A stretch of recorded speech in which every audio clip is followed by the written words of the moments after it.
Tout d'abord, merci beaucoup, Ah, Loris, et bienvenue à notre podcast.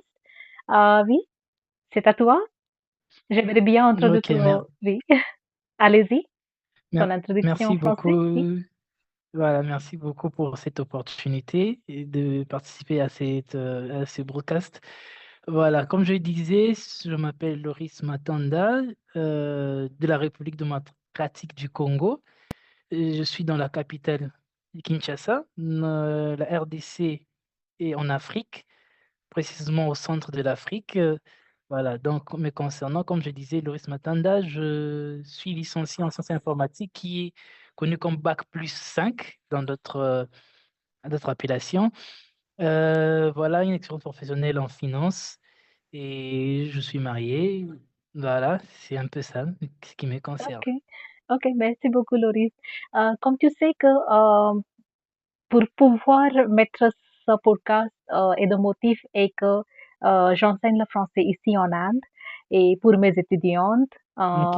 de le savoir comment est la langue française, on va parler un peu Mhm. la culture française. Tout d'abord, j'aimerais bien poser une question à toi. Quelle est la différence entre le français parlé en Afrique et le français parlé en France, si, si possible, oui. Ok. Ok. C'est vrai que je ne suis pas un expert en français, mais au moins j'ai quelques connaissances. Différence entre français parlé en Afrique, français parlé en France. Tout d'abord, je dois préciser, la langue est unique. Mhm, La langue est unique, ça on doit le retenir. La langue est unique. Les mêmes règles s'appliquent partout. mhm, Les règles s'appliquent partout.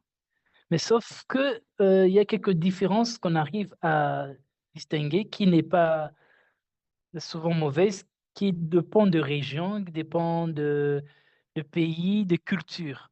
mhm. Alors, comme je le disais tantôt, que la langue standard linguistique est le même, c'est-à-dire qu'on parle Mhm, le français, les normes, les références, comme dit la grammaire, la sémantique, la conjugaison, c'est pareil. C'est-à-dire de la mhm, même manière qu'on conjugue en Afrique, c'est la même manière qu'on conjugue en France.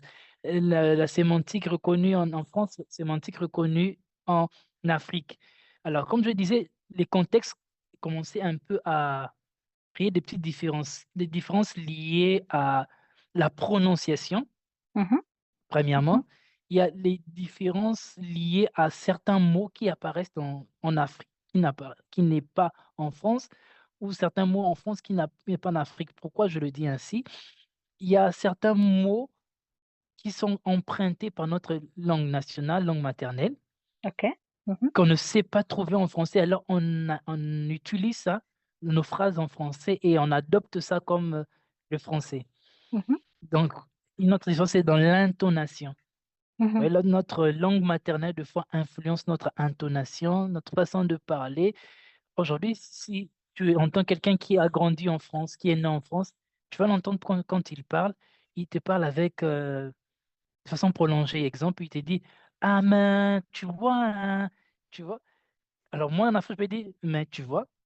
Ok. Alors, tu vois, ce sont Donc le des français différences ajoute qui plus de, oui, il l'intonation, ajoute plus voilà. d'intonation, oui, c'est ça. Voilà, Ok. il Mhm, tire un mot, c'est-à-dire ça. En écoutant cette chose crée de croire qu'il y a une différence. Oh non, c'est juste lié peut-être par la culture, le milieu. Il y a d'autres qui parlent rapidement. En rapidement, parlant exactement. rapidement, Oui, il oui. avale certaines voyelles, il avale certaines consonnes que tu as l'impression qu'il a dit un autre mot pendant qu'il a dit le même mot. Parce qu'il a Ok. juste, en parlant rapidement, il a avalé Mhm, certaines voyelles. ok. Or, si tu lui demandes d'écrire ce qu'il a dit, c'est le même mot que tu connais. C'est le même mot, exactement. Oui. Voilà, donc c'est un Mais peu les les Français différences. parlent plus rapide que les Africains? Oui, ma petite expérience, lorsque tu parles avec un Français, tu vas le voir, il parle rapidement. Rapidement, exactement. Au point que tu peux Et je pense louper que un mot, tu dis, certains mais mots qu'est-ce qui qu'il a dit? restent en silence, surtout les mots Oui, qui sont terminés, mhm, oui. voilà. Ok. Des fois, il y a des mots qui ne terminent pas, tu vois. Mhm. Au lieu d'aller jusqu'au bout, il ne termine pas, il a déjà enchaîné un deuxième mot. Et si tu n'es pas attentif, tu te dis, mais qu'est-ce qu'il parle de quoi? Il parle dans quelle langue? Oh, c'est le français. Ok. Ok. Et comme je disais Merci. aussi, il y avait les mots, Mhm. par exemple. tu vois, en anglais et en français, les Français, des fois, ont emprunté certains mots de l'anglais. Ils ont introduit, exemple, il peut dire, «Ah, ce week-end, je vais aller». Ce je week-end, vais c'est un mot aller. en anglais, Oui, mais ils ont emprunté, ils ont ajouté ça dans leur langue et nous aussi, en Afrique, on a pareil. Exemple, je peux dire Chikwang, je ne sais pas si tu connais ce qu'on appelle Chikwang? chicken, oui, oui. C'est un mot africain, purement africain qui répond une nourriture. Alors quand je commence à parler en français, que je vais introduire ça, je vais dire: «Voilà, est-ce que tu peux m'acheter une chikwang?» J'ai mis aussi une voyelle pour désigner que c'est au féminin et pourtant c'est un mot purement africain, OK. Donc les un mot Français purement parlent plus africain. avec d'accent différentes et avec plus d'intonation que Mmh, les mmh Africains. et OK. Anton oui exactement, oui. OK. Merci beaucoup pour cette information et on va parler plus différents sujets dans notre podcast la OK, prochaine fois.